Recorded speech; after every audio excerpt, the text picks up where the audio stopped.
Okay, sorry about that. So as I said, the X is my percent. After of, I see 56, and then 42 is my is.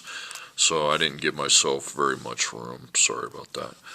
So here's my X. I would multiply that by 56. 56X, and then 100 times 42 is 4,200. Then all I have to do is divide. 56 times X equals 4,200. And X equals, I think it's 75. Yep, 75%. Okay, what is 72% of 150? So again, line up your proportion. Percent, 100% is of. So the percent I have in this problem, I have 72%. And after of, I see 150. And then I don't know what the is. So I'm trying to figure out what part of 150 is 72%. Okay, so same idea. 100 times X would be written as 100X, and then 72 times 150 would be 10,800. Okay, then it's dividing time by 100. Okay, that's going to be 108, so X is 108. Not a percent though, because it came from over here, the is of. Okay, 60% of what number is 102? So percent is and of, I have the percent, I know it's 60. And after the word of, it says what? Well, that means of is my X and 102 is my is. Okay, so I take 60 times X, and that's 60X. Then I take 102 times 100. It's just basically 102 with two zeros. And then I just divide by 60. So 10,200 divided by 60 is going to be 107. Not a percent though, that's your total. Okay, now let's look at the triangles here. Find the value of length X. So I know I'm going to use proportions. So I'm going to put X with X over 3. And then what side is similar to X on the other one? It'd be 6. And then similar to 3, you got 4. So here we go. It'd be 4X. 3 times 6 is 18. And then I just divide by 4 on both sides. And 18 divided by 4 is a decimal. It's 4.5. Okay, convert 6.5 feet to inches. 12 inches equals 1 foot. So I want to use the ratio on my first value, 12 inches, IN, 1 foot. And then put your labels the same way. And we have 6.5 feet, so 6.5 feet. And I don't know how many inches I have, so that's X. So 1 times X will be 1X. And then 12 times 6.5 is going to be 78. You can divide by 1. I mean, once you have 1x, it's pretty much your answer, but that's okay. So 78 inches is 6.5 feet. Okay, moving right along. A bakery sells packages of 10 bagels for $3.69. If the bakery sells packages of 12 bagels, how much would it cost? Now, I will not be making the line here because 0 bagels cost $0. So whenever they both start at 0, both my units, I'm going to line up a proportion. I'm not going to mess around with a line trying to figure out all that nonsense when it's proportional, okay? See, on that other packet, you had 0 for your X unit, but then the Y was always something that you had to put at the beginning of the line. Here you have 0, so that means you're good for a proportion. There's only one table, so this is all I need. Okay? There's no time unit, so I don't have to put that on bottom. I can put bagels and dollars, bagels and dollars. You can also put dollars and bagels, dollars and bagels. So 10 bagels is $3.69. I have 12 bagels. I'm trying to figure out how much it costs. So it's going to be 10x. And then I take 12 times 3.69. 44.28. Then divide both sides by 10. And 44.28 divided by 10. Since you need a dollar answer, just put $4.42. You can put 4.43 if you want. It doesn't really matter, but when it's three numbers after the decimal and you need a money answer, just put 2. Okay, number 9. Thomas can type 2 pages of a program in 9 minutes. Wanda can type 2 pages of a program in 11 minutes. If they have a total of 100 pages to type, how long will it take them if they work together? Okay. Now again, these zeros here, okay, both of them, 0, 0, 0, 0, that means I'm good for a proportion. I don't need to worry about a line. But since there's 2 tables, we're going to add a third ratio into the proportion. So here's Thomas. He can do 2 pages in 9 minutes. Okay, Wanda, she can do 2 pages in 11 minutes. Now they're going to work together and they have to do 100 pages. And then question mark, how many minutes? Okay, now here it's important you put your time on the bottom, minutes. Whenever you have time, that has to go on the bottom.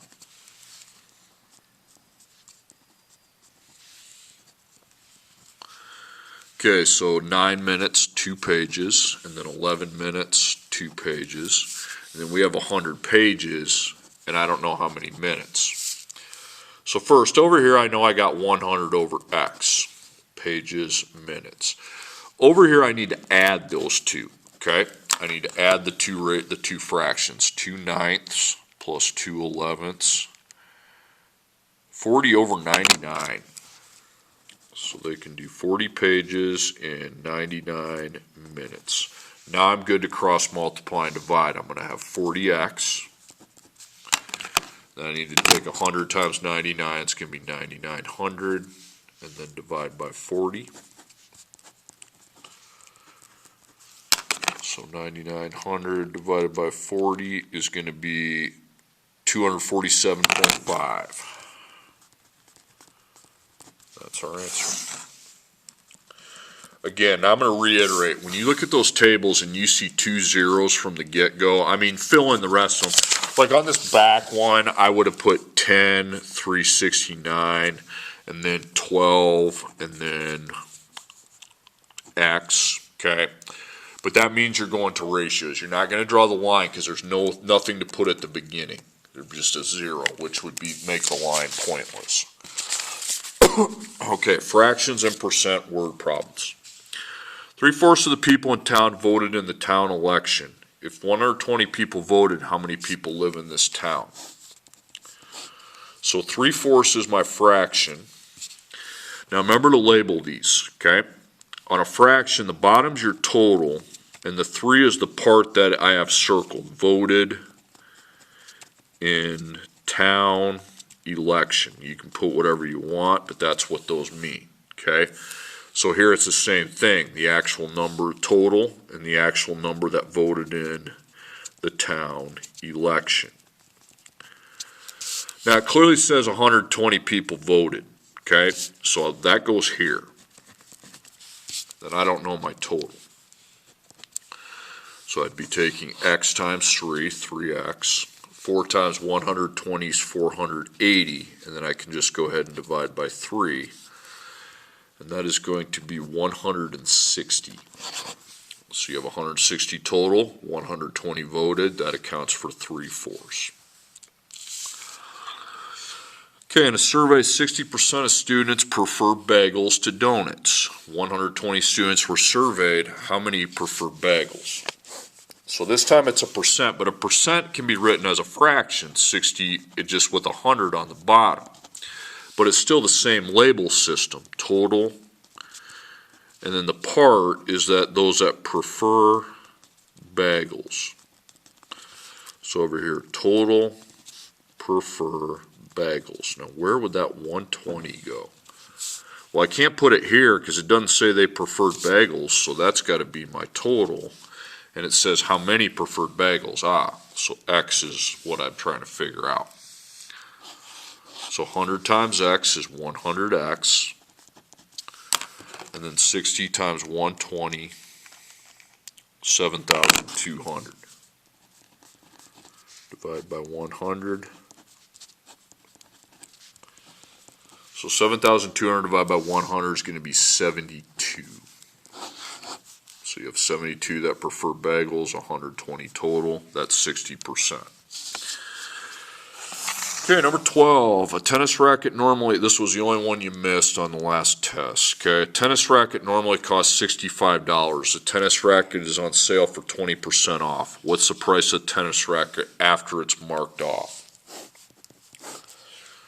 Now, we're going to put the percent, but we're not going to put 20. Okay, 20% off means I put 100%, but to find the top percent, I take 100% minus 20%. Be 80%. And like up would be plus, okay? Off is minus. Okay, now here what we want to do, instead of looking for the part, it's always after on top.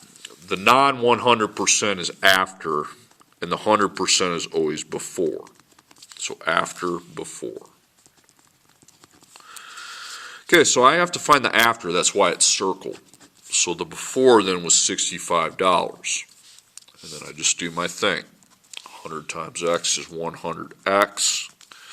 And 80 times 65 is going to be 5,200. And then divide by 100. And we got it. It's 52. So $52. Makes sense. It's 52. It's 65 before, and then 20% off, and then $52 after. Okay, last problem. This here tells you kind of what you want to set up. Two cars travel for the same amount of time. The first car travels at an average speed of 60 miles per hour. The second car travels at an average speed of 70 miles per hour. When the car stopped for the day, the faster car has traveled 50 miles further than the slower car. Find the distance each car traveled. Now with time, distance, and speed, we want to orchestrate a table. It's 4 columns. So we got fast and slow. This is the speed. Remember, speed is always miles per hour. This is the distance, and that's just the miles without the per hour. And this is the time, which would be hours. So the speed is miles per hour. Well, I know the slow one's 60 and the fast is 70. Don't need any variables there, I know them. Miles. So I see 50 miles, but it says the word further after. So I don't know the actual miles each one went. So I put X's. But with 50 miles further, we're allowed to add 50 to the X with the faster car. Then time, we don't know anything about that. We just know these are equal. And we also know that time can be written, expressed as distance divided by speed. So distance would be X plus 50, and the speed here would be 70, X, and 60. Then we just make a proportion. X plus 50 over 70 equals X over 60. Okay, and then you can multiply. Now this part, this half's pretty easy. It's just 70 times X, 70X.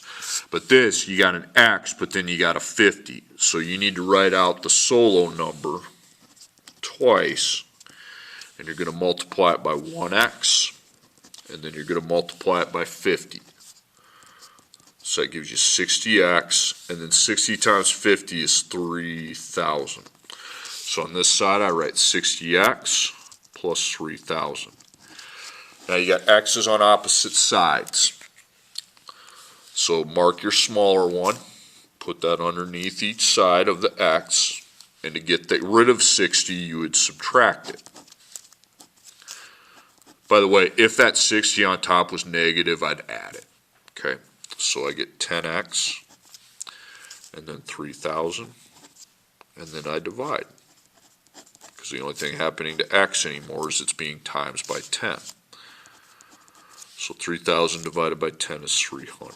Okay, so you got 300 miles. I actually put replace your X's both with 300, because you know that the slow one went 300 miles. 300 plus 50 is 350.